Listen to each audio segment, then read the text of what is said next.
জনাব তারেক রহমান যখন অসুস্থ ছিলেন, যখন পিজি হসপিটাল থেকে তাকে ইউকের উদ্দেশ্যে বিমানবন্দরে নিয়ে যাওয়া হয়েছিল, তখন আমি সেই অ্যাম্বুলেন্সে থাকার সুযোগ পেয়েছিলাম। মাননীয় স্পিকার, আমি তার শরীরের অবস্থা দেখেছি। যখন ভিআইপি লাউঞ্জে তাকে একটি সোফার উপরে শোয়ে রাখা হয়েছিল, তখন আমি তার শরীরের অবস্থা দেখেছি, আমি তার চোখের পানি দেখেছি।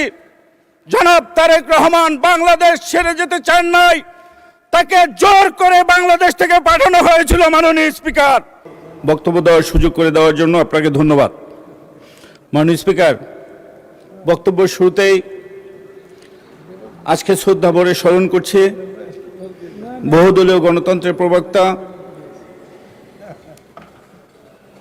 শহীদ প্রেসিডেন্ট জিয়াউর রহমানকে। শ্রদ্ধা ভরে স্মরণ করছি যার ভালোবাসায়, যার স্নেহে দীর্ঘদিন রাজপথে আন্দোলন সংগ্রাম করে নিজেকে একজন কর্মী হিসাবে বাংলাদেশে জাতীয়তাবাদী দলের এবং বাংলাদেশের মানুষের মধ্যে নাম লেখাতে পেরেছি।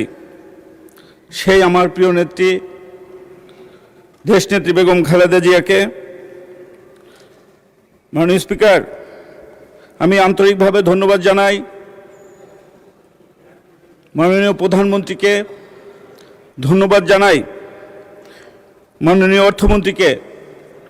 বিশ্ব অর্থনীতি যখন অনিশ্চয়তার মধ্যে দিয়ে অতিক্রম করছে এবং উন্নয়নশীল দেশগুলো বহুমাত্রিক অর্থনৈতিক চাপ মোকাবিলা করছে, তখন এই বাস্তবতায় প্রণীত 2026-2027 অর্থ বছরের বাজেট শুধু একটি আর্থিক দলিল নয়, এটি আগামী বাংলাদেশের উন্নয়ন ও অগ্রগতির একটি সুদূর প্রসারী রূপরেখা। মাননীয় স্পিকার,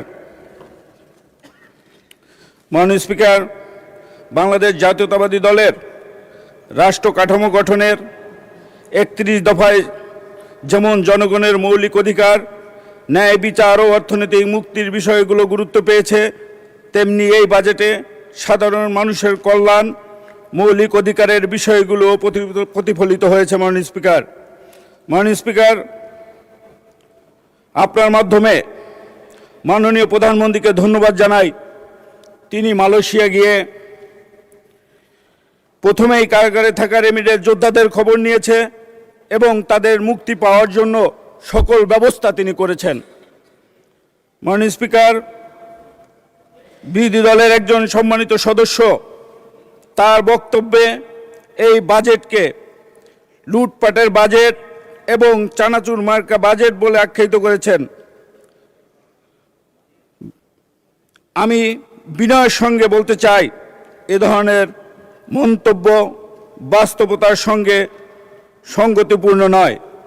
এই বাজেট জনগণের কল্যাণের বাজেট, কৃষকের বাজেট, শ্রমিকের বাজেট, শিক্ষার্থী ও শিক্ষকদের স্বার্থ রক্ষার বাজেট, যুব সমাজের কর্মসংস্থানের বাজেট এবং দেশের মায়ের মর্যাদা ও নিরাপত্তা নিশ্চিত করার বাজেট।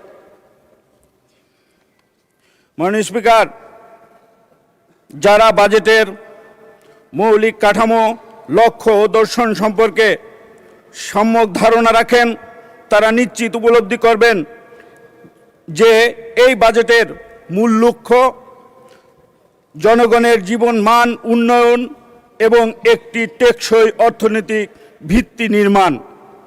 মাননীয় স্পিকার, বিরোধী দল জনাব তারেক রহমানের ইউকে থাকা নিয়ে রাজপথে বিভিন্ন বক্তব্য করেন, আবার এটাও বলেন ভবিষ্যতে কোথায় থাকবেন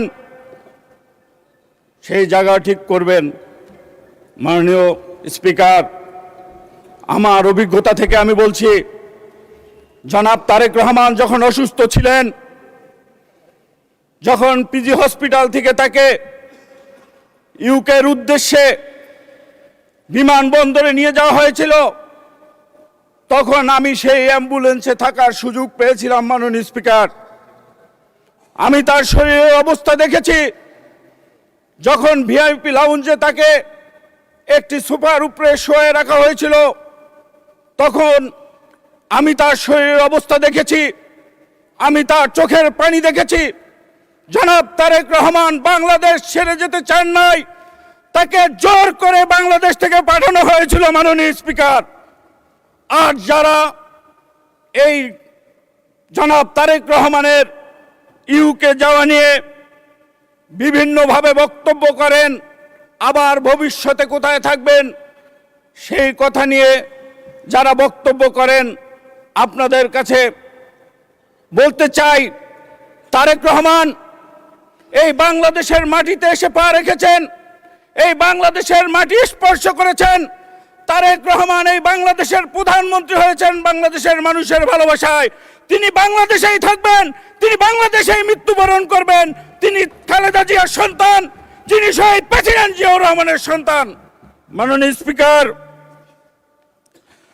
আমি দৃঢ়ভাবে বিশ্বাস করি এই বাজেট অর্থনৈতিক স্থিতিশীল উন্নয়ন ও জনগণের কল্যাণ নিশ্চিত করতে গুরুত্বপূর্ণ ভূমিকা পালন করবে এবং যথাযথ বাস্তবায়নের এই সুফল দেশের মানুষ ভোগ করবেন।